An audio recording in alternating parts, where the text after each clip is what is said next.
Bismillahirrahmanirrahim. Assalamualaikum warahmatullahi wabarakatuh.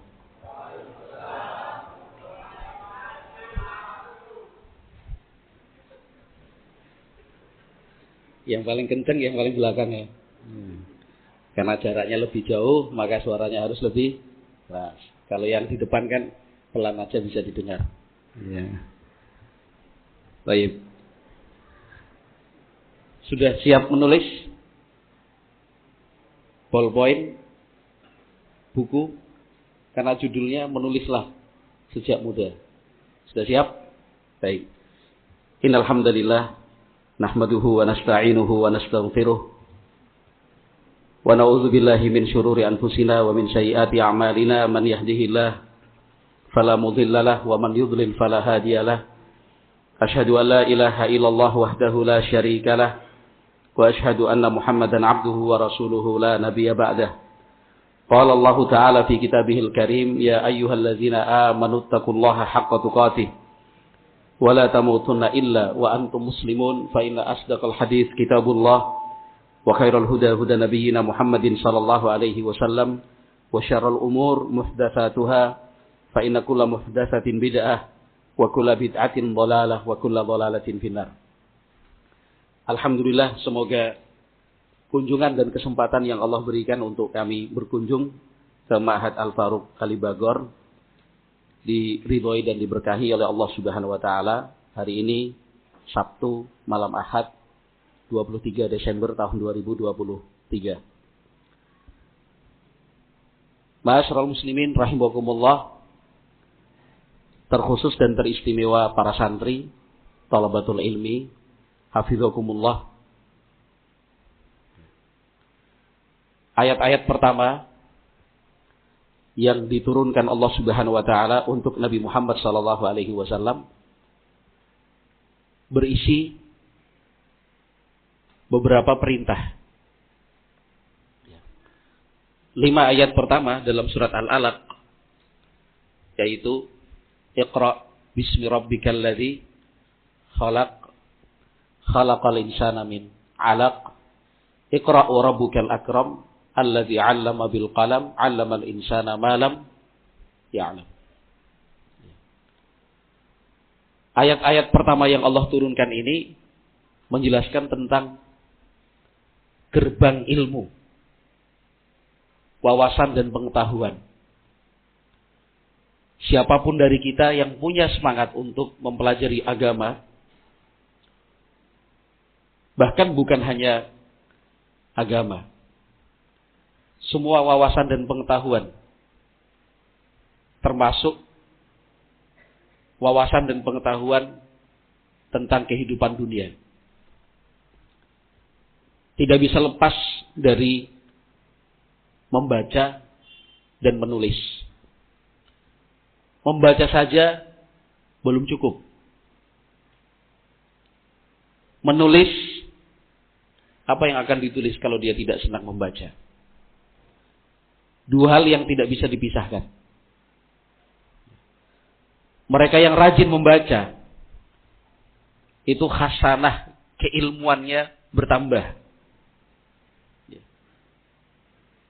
Sehingga ada dorongan dan bekal untuk saya ingin menulis. Mereka yang rajin dan senang menulis, itu akan kehabisan kata, kekurangan bahan, bahkan sampai ada yang kebingungan. Kenapa? Pertanda dia kurang membaca. Maka perintahnya kan jelas. Iqra bismi rabbikal ladzi khalaq. Bacalah. Kemudian perintah yang berikutnya apa? Iqra wa rabbukal akram. Baca. Jadi kalau mau pintar, ingin berilmu, harus rajin membaca. Biasakan menelaah. Jangan kemudian merasa bosan dengan mengatakan, oh sudah pernah. Itu penyakit. Sesungguhnya mengulang-ulang untuk membaca, walaupun materinya sama, kitab dan bukunya juga itu, manfaatnya akan berbeda ketika pertama kali membaca dengan yang kali kedua. Yang ketiga, keempat, kelima juga memberikan wawasan yang semakin luas. Namun jangan lupa, allazi 'allama bil qalam. Dialah Allah Subhanahu wa taala, 'allama bil qalam.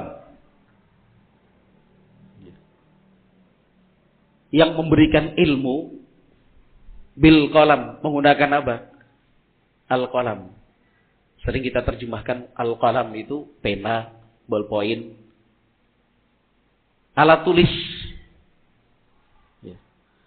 Allah Azza wa Jalla berfirman dalam Al-Quran, Nun wal qalami wama yasturun. Tidak mungkin Allah bersumpah menyebut Al-Qalam yang dilanjutkan dengan wama yasturun dan apa yang mereka tulis, kecuali menulis itu adalah sesuatu yang sangat penting sekali. Akan berbeda hasilnya dan akan jauh hasilnya antara seseorang yang belajar rajin menulis dengan yang belajar hanya mengandalkan mendengar dan mengingat. Ikhwati fillah ma'asyiral muslimin rahimakumullah, terkhusus para santri Ma'had Al-Faruq Kalibagor hafizakumullah. Bangsa Arab sebelum Islam datang itu dikenal sebagai ummatun ummiyah, la taqra'u wa la taktub. Itu disepelekan oleh bangsa-bangsa besar lainnya, orang Persia, orang Romawi terutama. Karena di Persia, di Romawi, demikian juga ada satu kerajaan Arab kuno namanya kerajaan Al-Hirah, yang pusat peradabanannya di sekitar Irak sekarang ini, itu sudah mengenal tulis menulis, walaupun tentunya masih sangat sederhana, belum seperti sekarang ini.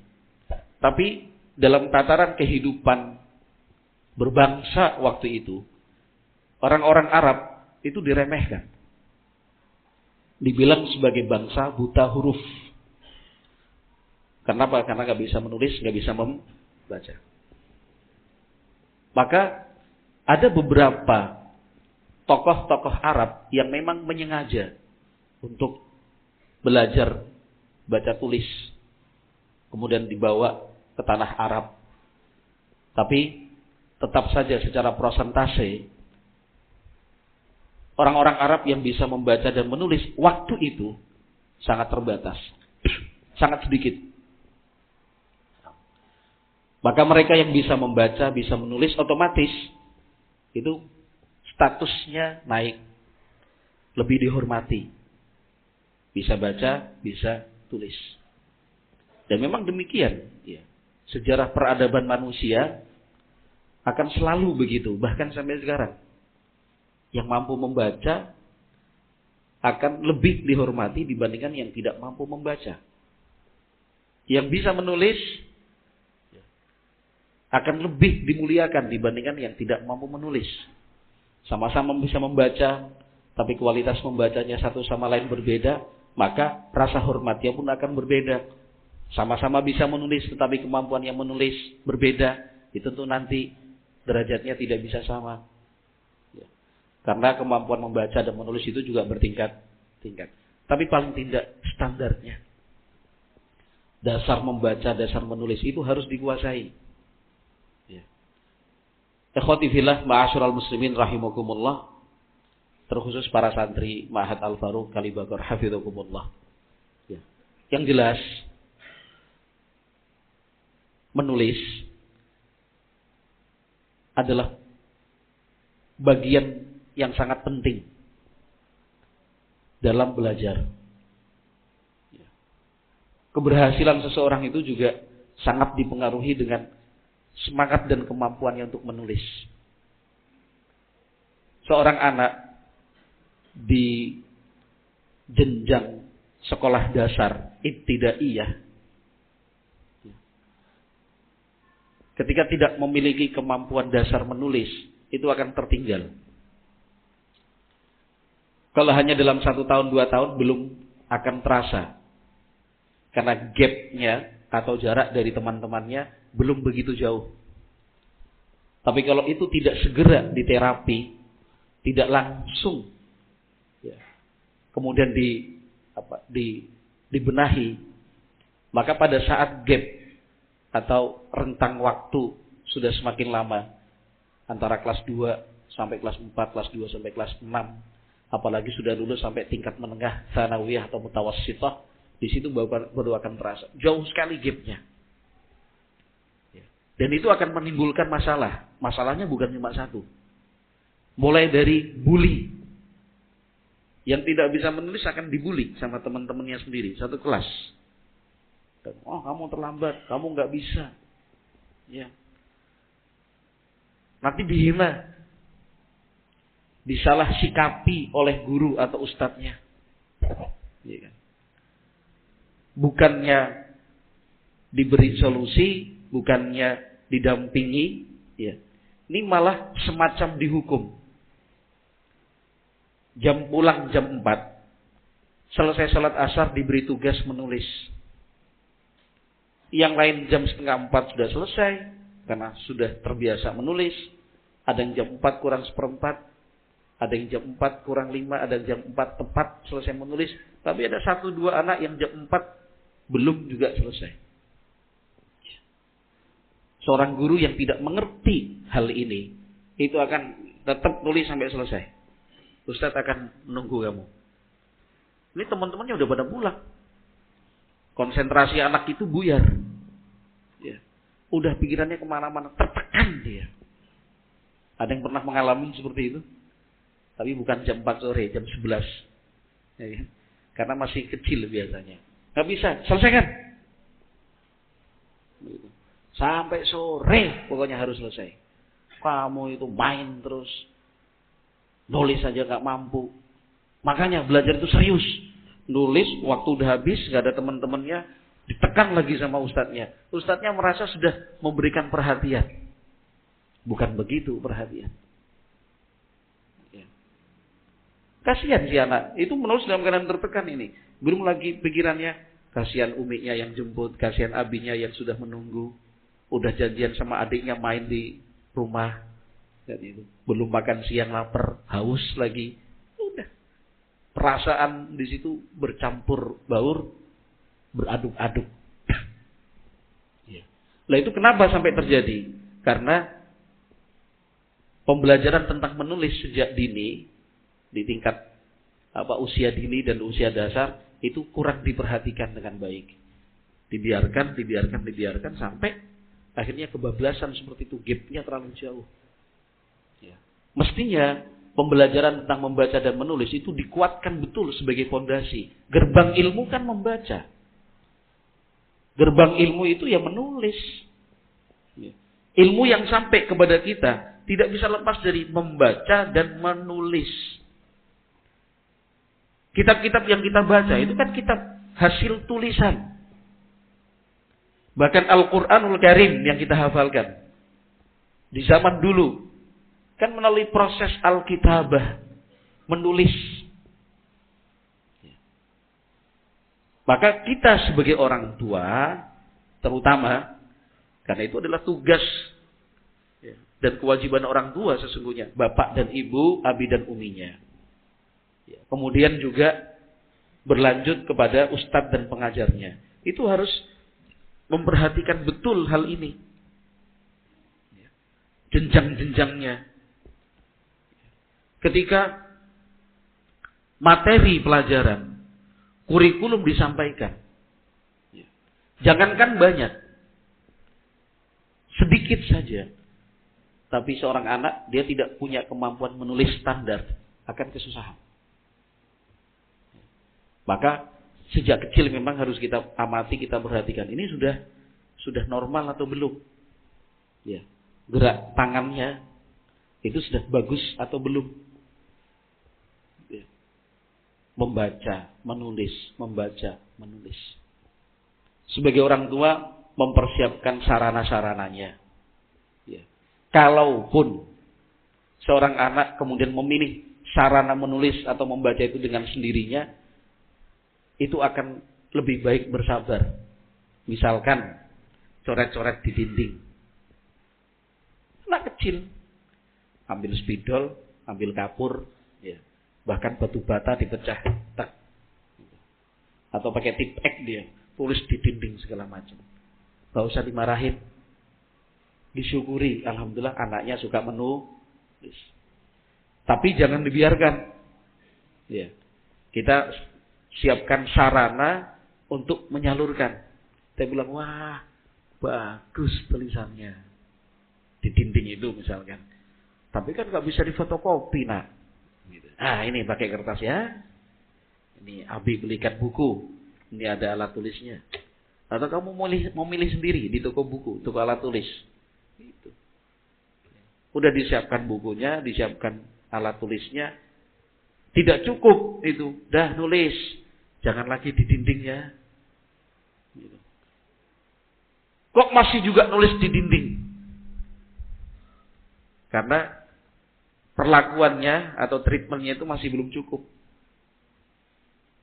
Kira-kira harus ditambahkan apa, Mas? Orang Jawa atau luar Jawa? Luar. Berani ke Jawa? Beranilah belajar agama kok ya.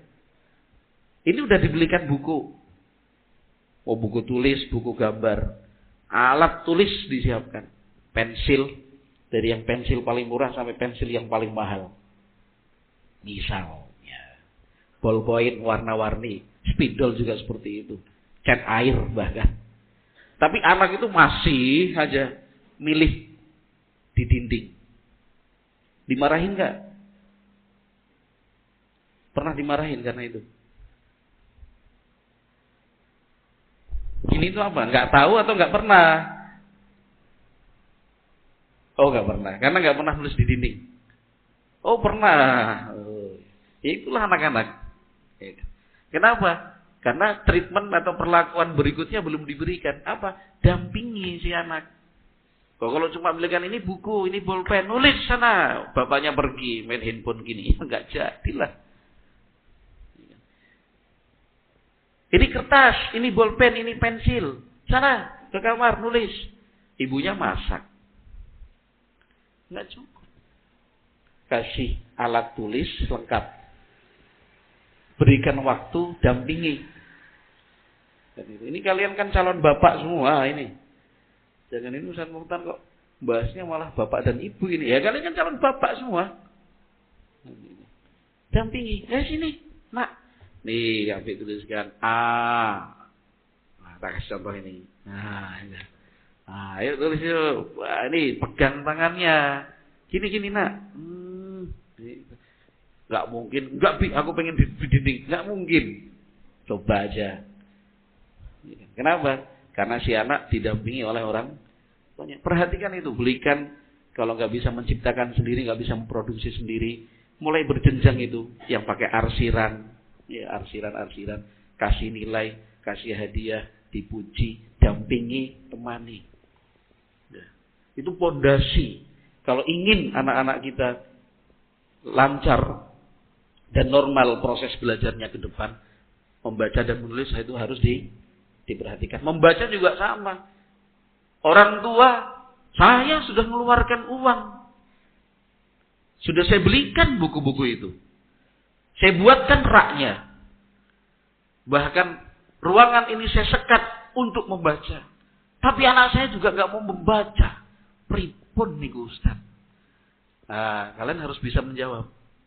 Kenapa kok anak sudah disiapkan segala sesuatunya, tapi masih belum mau membaca juga? Sofyan. Kenapa? Buku-buku wis ditukokna, rak wis digawe. Terus nganggo AC maning. Ya. Dibuat ruangan disekat. Tapi anak juga nggak mau membaca. Kenapa? Apa? Kurang keras. Kurang dorongan, didorong gitu saja. Apa dorongan itu apa bentuknya? Persis kasusnya seperti tadi. Apa? Didampingi. Karena orang tuanya nggak mendampingi. Kan itu. Mana anak kemudian mau membaca sendiri? Nggak asik lah kata anak-anak itu. Tapi siapkan sarananya. Orang tua ngasih waktu untuk mendampinginya. Yo, malam ini habis sholat isya. Ya.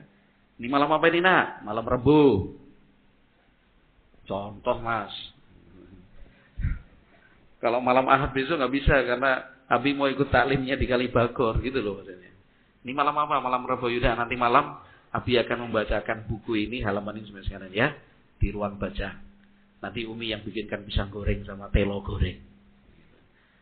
Oh nggak mau Bi, maunya apa? Khas Sokaraja. Ya. Getuk goreng. Nah. Jadi bayangin nggak sih kalian seperti itu? Keluarga yang sakinah mawaddah warahmah itu kayak gitu loh. Ya kan? Habis salat Isya, ya kan kumpul keluarga, bapak, ibu, anak, ya kan belajar bareng, bercanda bersama. Kamu pernah mengalami masa seperti itu nggak mas? Pernah? Berapa kali? Pernah mengalami masa seperti itu nggak mas? Kasihan. Nggak apa-apa ya. Itu keluarga yang sesungguhnya seperti itu. Kalau udah seperti itu, kita yakin anak itu nggak akan pergi kemana-mana. Anak akan betah di rumah. Orang tuanya juga senang bapak dan ibunya. Karena punya anak yang qurrata a'yun. Tapi yang paling terpenting adalah materi itu. Ketika mereka masih kecil, diperhatikan betul itu. Kemampuan membaca, kemampuan menulis. Sampai dihitung, 1 menit dia bisa menulis berapa huruf.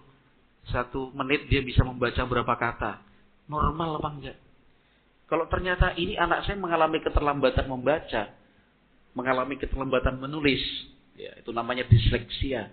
Itu jangan dibiarkan. Wah paling nanti gede juga berubah. Ya nggak mungkin lah. Menunggu waktu berlalu, ya kan?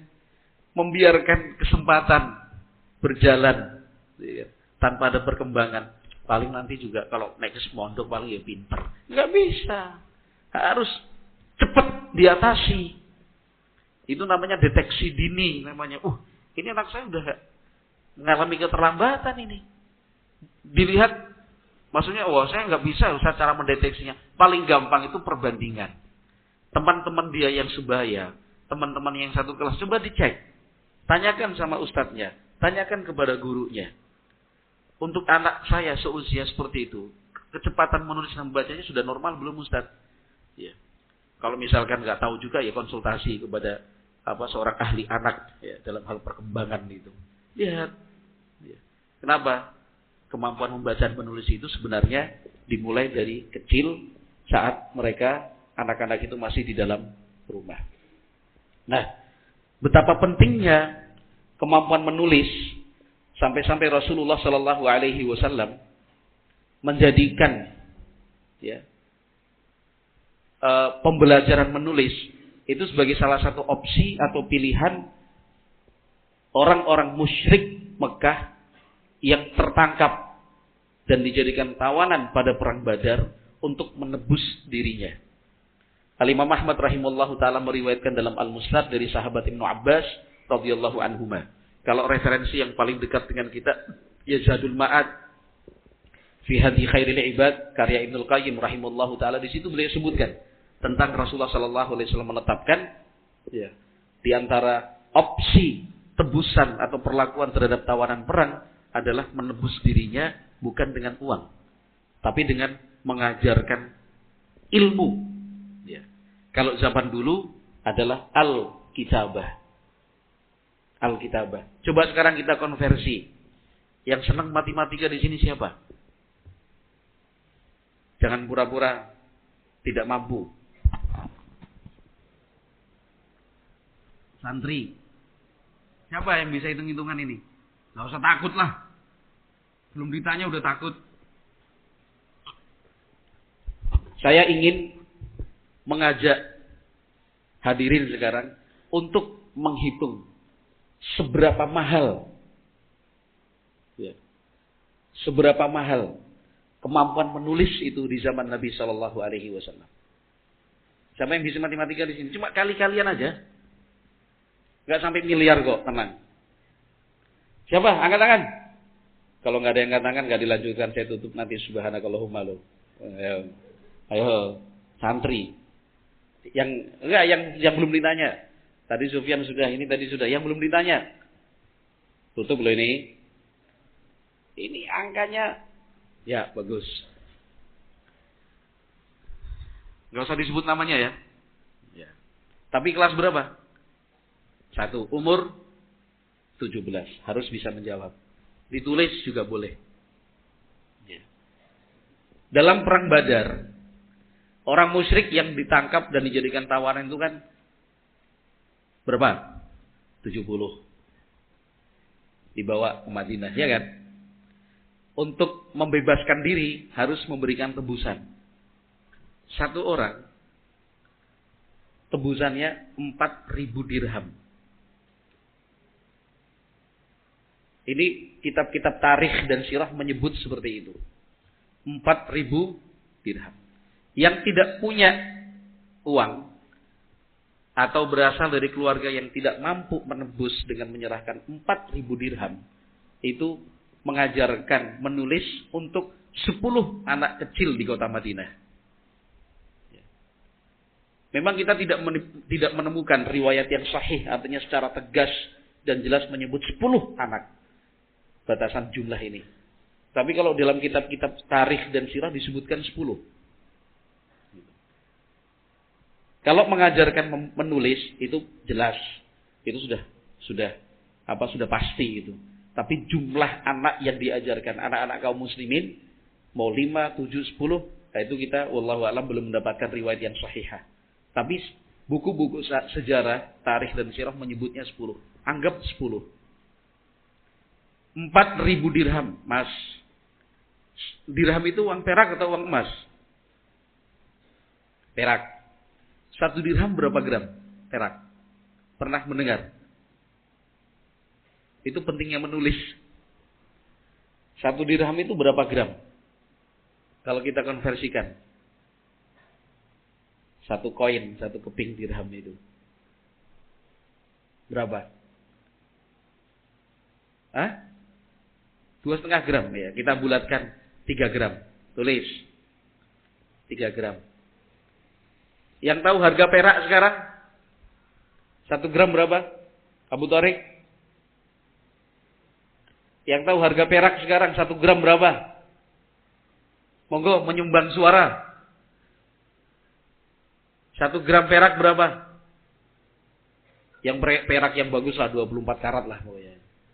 Jangan yang macam-macam Ustaz. Saya nggak butuh jawaban seperti itu.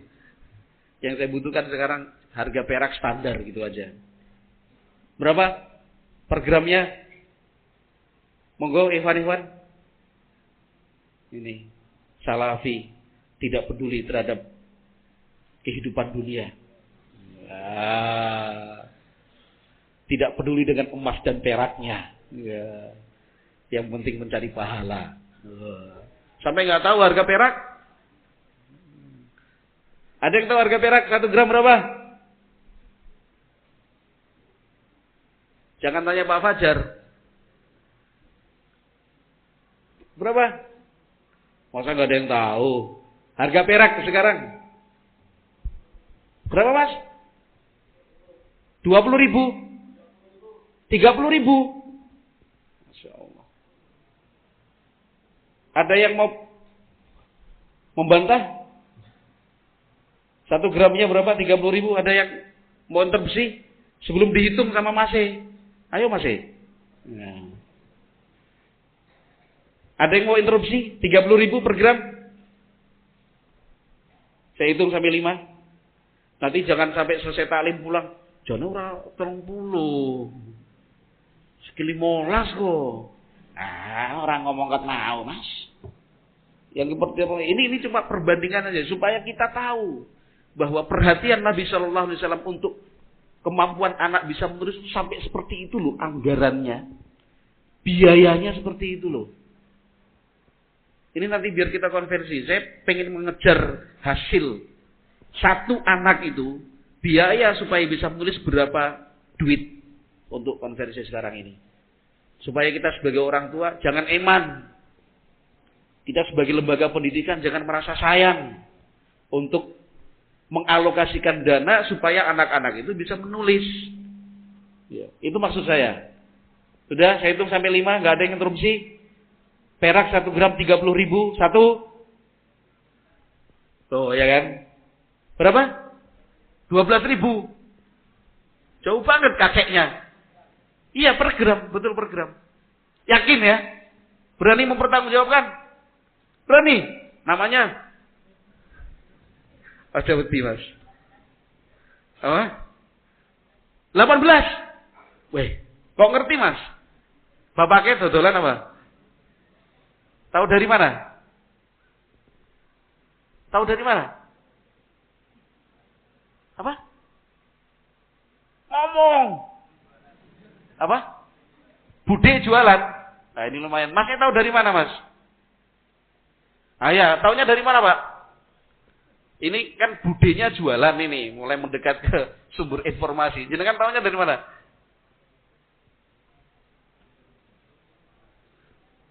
Baiklah, kita ambil dari yang paling murah aja. Ya. 30, 18, 12. Kita ambil yang paling murah. Mas, dihitung Mas. Satu anak berapa juta sekarang? Piye juga, rumusnya apa rumusnya? Apa? 4.000 apa? Ya, 4.000 dibagi 10 terus. Kan 4.000 dirham, ya kan? Kalau ingin menebus dirinya itu 4.000 dirham. Sebanding dengan mengajarkan menulis kepada 10 anak. Berarti 4.000 bagi 10. Ketemu nih pira, Mas? Nek ada duitnya mesti langsung bisa. Belajar matematika itu susah karena nggak ada duitnya kan. Itu kan langsung segepok kayak gini nih. Oh, cepet. 4.000 bagi 10 berapa? Aja ragu. Orang Jawa apa luar Jawa? Orang Jawa berarti bisa pakai bahasa Jawa. 4.000 bagi 10 berapa? 400. 400 dirham. Terus, lanjut rumusannya.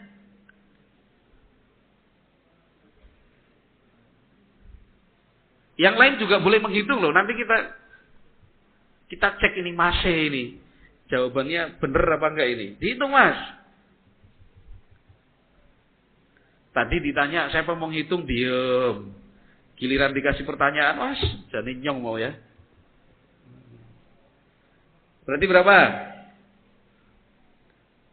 Langsung menyebut angka, berapa juta? Ini sama-sama kita hitung sekarang. Berapa, Mas? 4.000 bagi 10. Jadi berapa?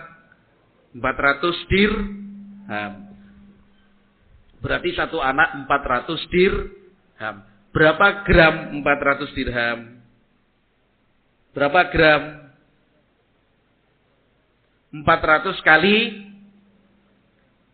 tadi udah kita sepakati untuk dibulatkan kali 3 kali ping telu. Jadi ini pira, Mas? 400 kali 3 200 1.200 1.200 ping duitnya mau pira? 12.000. Ini yang paling murah ya. Kalau kita ambil yang belakang tadi 30.000. Berarti 1.200 kali 12.000 pira? Berapa? Itu biaya yang harus dikeluarkan untuk seorang anak dari yang tidak bisa menulis sampai bisa menulis. Berapa keluarnya, Mas? Enak kalau taklim di Kalibagor itu. Tanya jawab, waktu habis. Enak di Kalibagor. Makanya senang saya kalau diundang di Kalibagor itu. Orang tegang sih. Berapa Mas? Boleh nanya sama penasihat kanan, penasihat kiri juga boleh. Berapa? 1.200 kali 12.000. Jangan masa pakai kalkulator. Tinggal 12 kali 12 tambahkan nolnya. Berapa?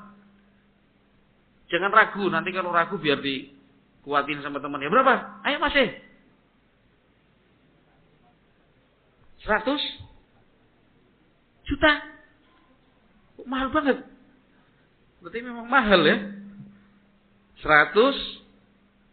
Ayo Mas, tak tulis ini. Ojo ragu lah. 1.200 kali 12.000. Yang lainnya udah gemes nih. Berapa? 14 juta. Masa 12 kali 12 100? Nggak ada pecahannya. Berapa putarnya? Oh, itu maksudnya. Anak 400 ya kan? Oh, itu juga ada 400-nya. Berarti 14 juta 400.000. UMR. Berapa bulan ini? Memang biaya pendidikan itu mahal. Biaya pendidikan itu mahal. Untuk dapat ilmu itu tidak murah. Makanya pesan dari para ulama seperti Al-Imam Syafi'i rahimallahu taala, untuk bisa mendapatkan ilmu itu harus punya bekal. Bekal itu apa? Yahya bin Ma'in rahimallahu taala dikasih uang bapaknya berapa? Berapa dirham? Lo nggak tahu? Berapa? Nggak dengar lah aku. Yahya bin Ma'in dikasih uang bapaknya untuk belajar hadis bertahun-tahun. Berapa yang dihabiskan?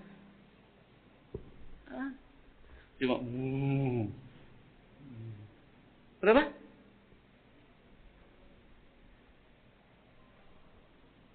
Kurang keras Pak. Fakih dari Bengkulu, kurang keras. 30 dinar. Lebih lah. PR ya. PR ini jadi PR menulis ini. Yang ikut taklim santri harus nulis.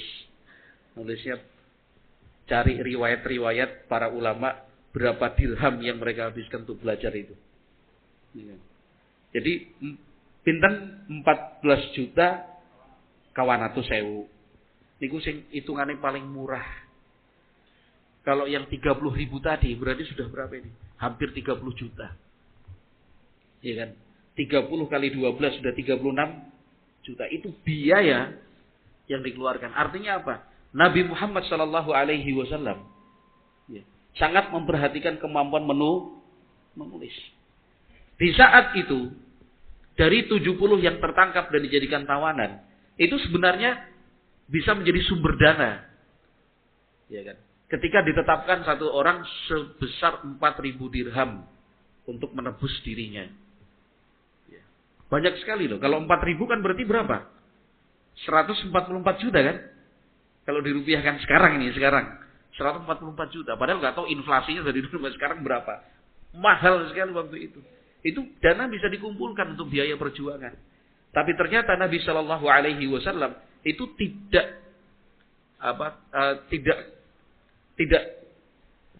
hanya memberikan satu pilihan. Kalau nggak bisa uang ya ajarkan anak-anak Madinah supaya bisa menulis. Kenapa? Karena orang-orang Quraisy, ya di antara yang tertangkap itu juga, setelah didata, banyak dari mereka yang juga punya kemampuan menulis, ajarkan. Nah, maka para orang tua, hafizakumullah, ya para pengajar dan pengampu lembaga pendidikan, coba kita perhatikan data ini. Ya, betapa pentingnya menulis. Di dalam beberapa riwayat disebutkan, ada alumni, kalau kita bilang alumni, lulusan yang diajari anak-anak Madinah yang diajari untuk menulis, itu pada akhirnya menjadi seorang penulis juga. Siapa dia? Siapa dia? Siapa dia? Atau siapa beliau? jadi penulis wahyu Rasulullah Sallallahu Alaihi Wasallam? Siapa? Zaid bin Thabit. Coba, radhiyallahu anhu. Ini mushaf Al-Quran yang kita pelajari, yang kita baca, yang kita hafalkan. Itu hasil buah ya, yang terus dinikmati hasil dan buahnya itu sampai sekarang ini. Itu dari proses apa? Perhatian Nabi Sallallahu Alaihi Wasallam untuk anak-anak bisa menulis. Sudah ada dulu, Mas? Sudah masuk belum? Hah? Berarti azan dulu. Baik, monggo silahkan azan dulu.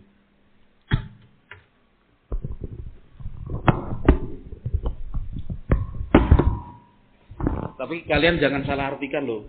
Habis ini terus orang tuamu telepon, kirim uang yang banyak. Kenapa? Aku baru belajar menulis. Oh ya bagus nak. Ya, jangan lupa ya, 14.400.000 rupiah. Bagus lah ya. Awas kamu.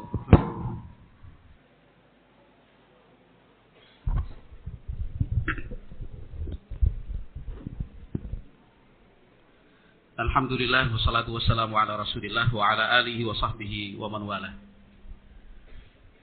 Masih ingat, Mas? Dari dulu sejak pertama kali bisa menulis sampai malam ini, sudah berapa ballpoint yang kamu habiskan tintanya? Hah? Pernah? Belum pernah? Punya ballpoint dipakai, dirawat, dijaga sampai habis tintanya. Bukan untuk main pesawat-pesawatan sama teng-tengan kayak gini terus bukan. Untuk nulis. Untuk nulis. Pernah sampai habis. Berapa pulpen, Mas? Masih ingat enggak? Nah, pernah, Mas? Enggak apa-apa. Namamu enggak disebut di sini kok, pada enggak tahu. Pernah enggak punya bolpen dipakai menulis belajar di pondok sampai habis? Bukan karena hilang, bukan karena tintanya kemana-mana, bukan karena patah, bukan karena dibuang, tapi karena tintanya mau betul-betul habis. Kayaknya punya Ustaz Muhtar ini sudah mau habis. Tinggal menunggu hari ini. Ini sudah nggak tahu yang keberapa, saking banyaknya. Inspirasi, ya kan? Inspirasi. Kalau kamu memang senang menulis, itu salah satu indikatornya. Punya bolpen, dipakai, tintanya sampai habis, simpan baru beli baru. Pernah? Pernah. Masih belakangnya, Mas. Iya. Pernah. Pernah apa? Pernah, Mas? Pernah. Pernah. Abu Thorik? Nate ya? Alhamdulillah. Berarti kita sama-sama senang menulis. Ya, jadi untuk santri-santri, adik-adikku, hafizakumullah, jaga betul itu alat tulis ini. Ini senjatamu. Kalau tentara senjatanya itu senapan serbu. Kalau seorang petani itu senjatanya cangkul. Ya. Kalau di bengkel itu senjatanya kunci-kunci itu. Santri itu senjatanya ini. Alat tulis pulpen. Jadi kalau ada seorang santri itu tidak perhatian dengan alat tulisnya, dia tidak tahu apa arti kehidupan. Kalau yang paling berharga saja tidak dia perhatikan, lebih-lebih yang lain. Ballpoint itu harus siap di mana-mana. Kalau saya dalam setiap tas ada bolpen satu, di mobil ada bolpen satu, kemana-mana selalu bawa bolpen, penting sekali itu. Di kantor ada, di rumah ada. Saya kalau beli bolpen bukan satu, dua, langsung swidak. Itu di mana-mana Mas, ini pokoknya siap nulis. Inspirasi. Tapi inspirasi yang paling mendasar itu tadi. Kamu punya bolpen, dirawat, Mas. Ya. Bangun tidur itu yang dicari pertama bolpen. Santri. Jangan asal meletakkan bolpen. Bila perlu dikasih nama. Udah dikasih nama belum? Snowman itu namanya. Bukan nama ya. Kalau beli bolpen jangan yang paling murah. Cepat macet. Itu tadi, jangan eman-eman untuk menganggarkan menu. Coba lihat ini. Lumayan kan, bermerek toh. Nah. Murah, terlalu murah enggak.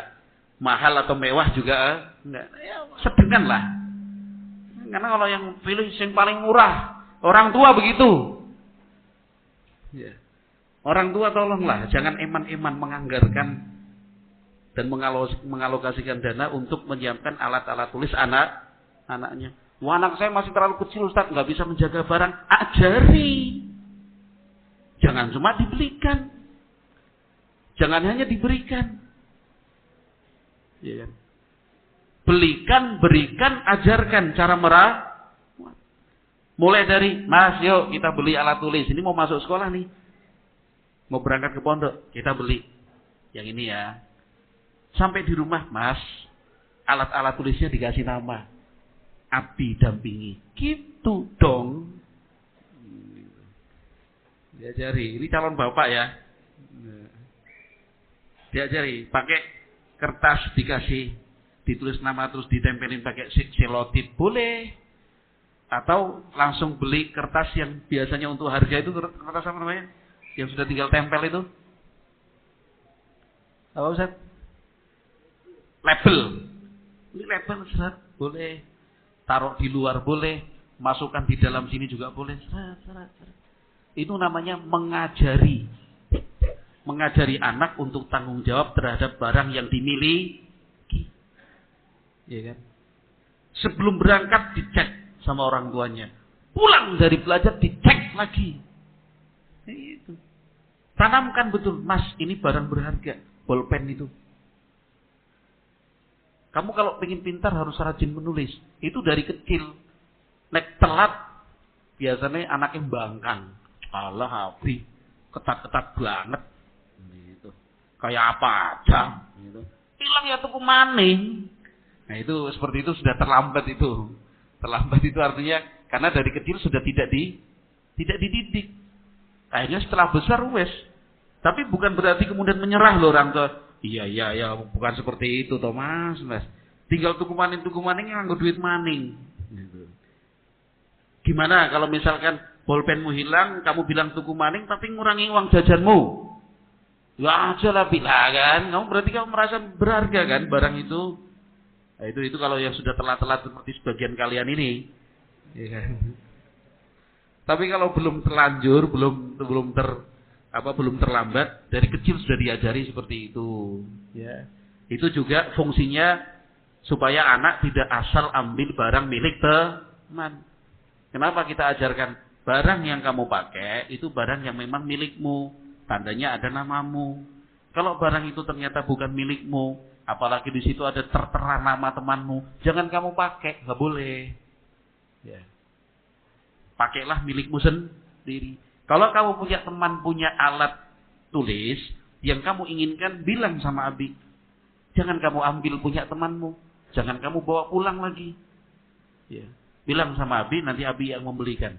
Supaya anak tidak melakukan pengambilan barang milik orang. Ya. Yang kemudian nanti akhirnya karena terburu-buru, tidak sabar menangani, akhirnya cilik-cilik is maling. Ya. Padahal masih kecil, dia tidak tahu apa arti maling. Tapi akhirnya dikasih label, dikasih vonis yang berlebih. Masih anak-anak. Cilik-cilik wis nyolong, gedeng ngasuk priwek. Dia nggak tahu konsep kepemilikan barang karena tidak diajari. Tapi kalau kita ajari, insya Allah dari kecil dia ngerti. Oh ini barang milik saya, ini yang boleh saya pakai. Oh ini barang punya teman saya tidak boleh pakai kecuali si izin dari teman saya. Kan itu. Diajari, Mas, ini cara makainya gini. Kalau udah dipakai, selesai dipakai, ditutup lagi. Gitu. Cara meletakkannya pun begini, bukan begini. Dan itu. Jangan untuk mainan tintanya. Diambil ujungnya terus gitu. Dikeluarkan tintanya terus digosok-gosokkan gini, latihan cap jari. Nah, pernah yang mengalami seperti itu berarti sudah tua. Nah, zaman kita dulu yang sekarang sudah tua-tua begitu mas, kadang TV gini, jadi gini, cepet habis akhirnya. Ya. Apalagi sampai dihabisin, diganti air. Nah, diajari nggak boleh mas, ini dijaga dan dirawat. Dibelikan dos grip namanya. Ya kan, kalau udah pakai masukkan di dos grip. Ya, ini namanya pengaman. Intinya menulis itu penting sekali. Ya, menulis itu penting sekali. Perjanjian Hudaybiyah itu tertulis apa enggak? Tertulis karena tadi Ustaz Abu Fahmi cuma ngasih waktu sampai 7:30. Oke. Enggak apa-apa. Minta tambahan sedikit Ustaz Abu Fahmi. Dikit aja lah. Ini apa langsung membaca aja. Perjanjian Hudaybiyah itu dalam bentuk tulisan atau bukan? Tulisan. Surat-surat Rasul sallallahu alaihi wasallam kepada para raja dan penguasa dunia tahun 6 Hijriah itu tulisan atau bukan? Tulisan. Surat untuk Raja Persia yang bawa siapa? Yang bawa surat Rasulullah untuk Raja Persia siapa? Siapa?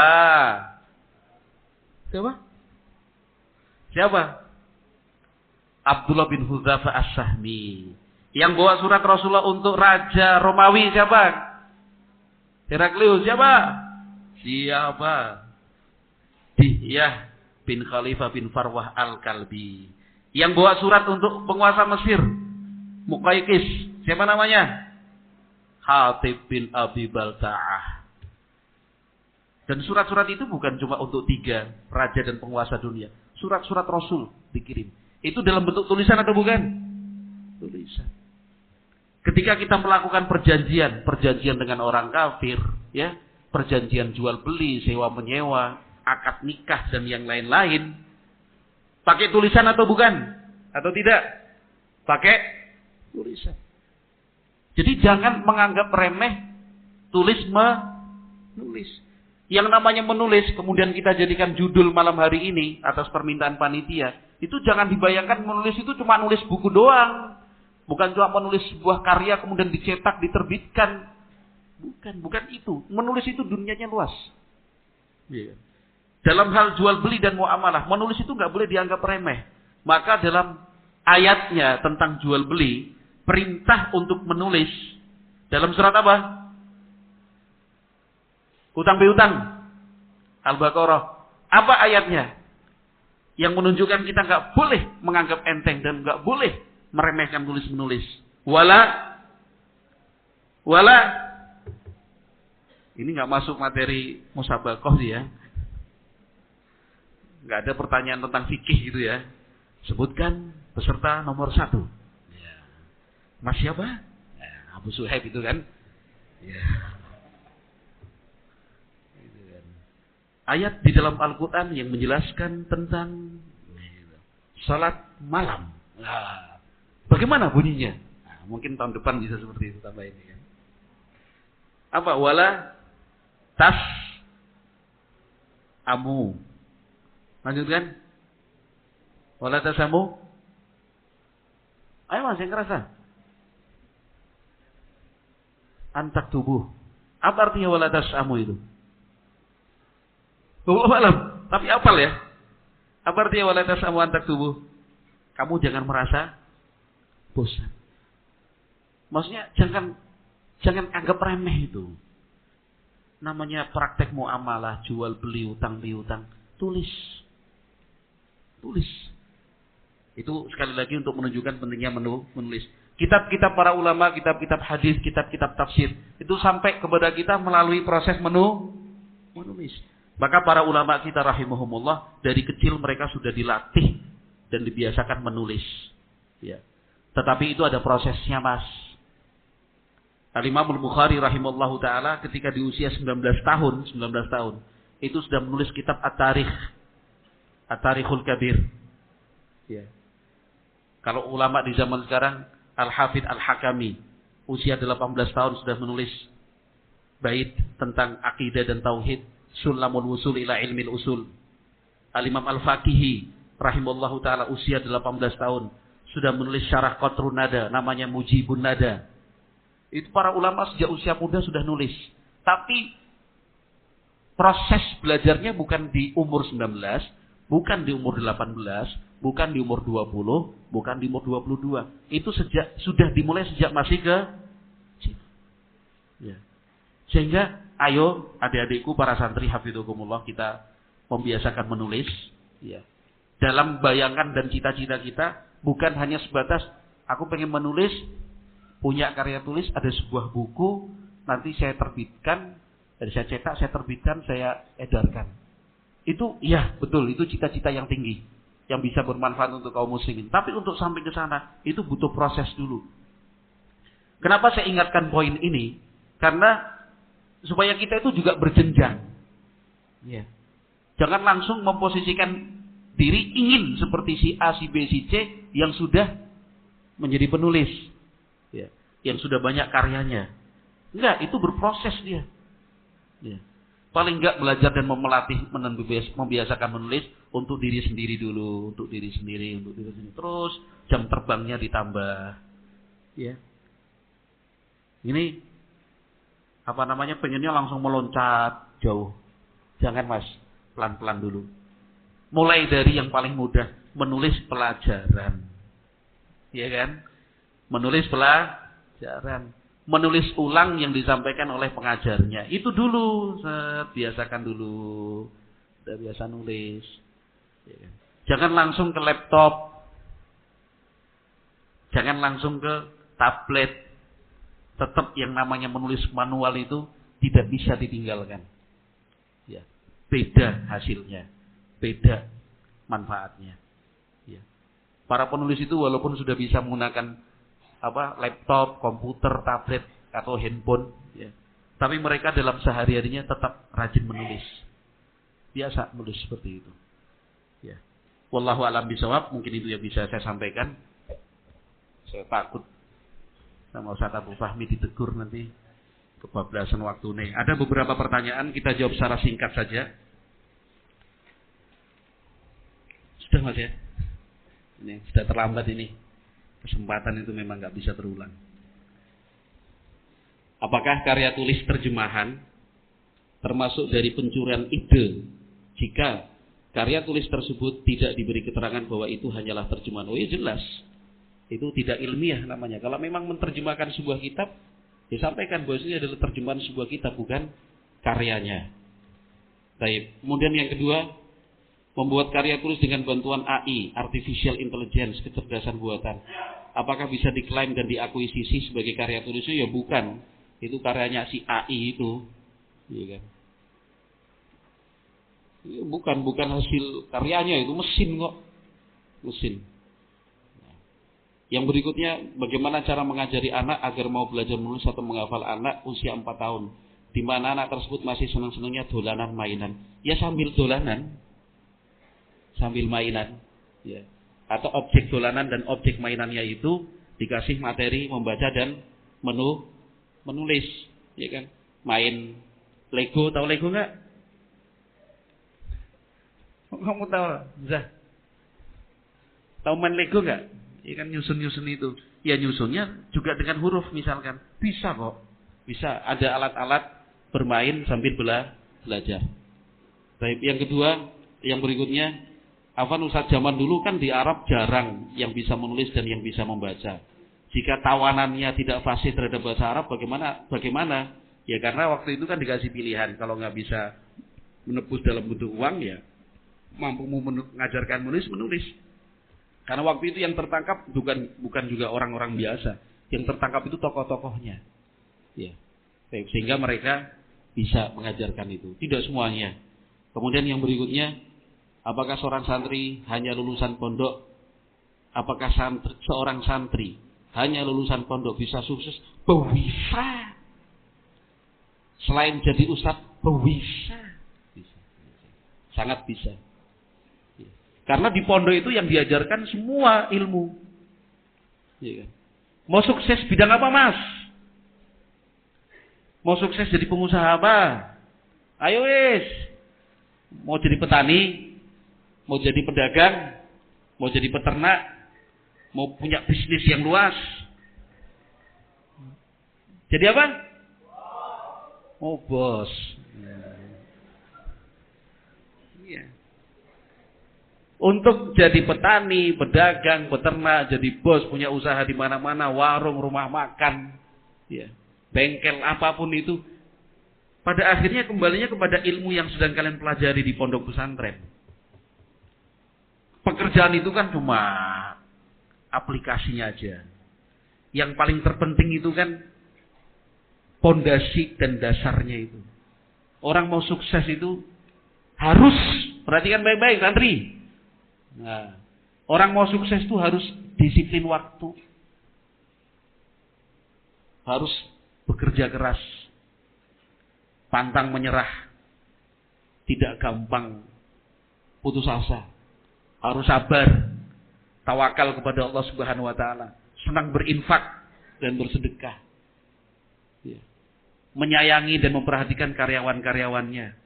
Amanah dan jujur dengan rekanan dan teman-teman usahanya. Itu dapatnya di mana? Di pondok. Kamu pengen sukses? Ini kan pertanyaannya selain jadi ustaz, iya paham saya. Yang dimaksud paham. Kamu pengen sukses, tapi nggak ngerti arti waktu, nggak mungkin sukses. Kamu pengen sukses, tapi kamu sifatnya berkhianat, nggak bisa amanah, nggak bisa dipercaya. Siapa yang mau kerja dan usaha sama kamu? Kamu pengen sukses, tapi nggak sabaran, dikit-dikit mutung, dikit-dikit menyerah, nggak mungkin sukses. Kamu pengen sukses, tapi kamu tidak memperlakukan karyawanmu seperti manusia.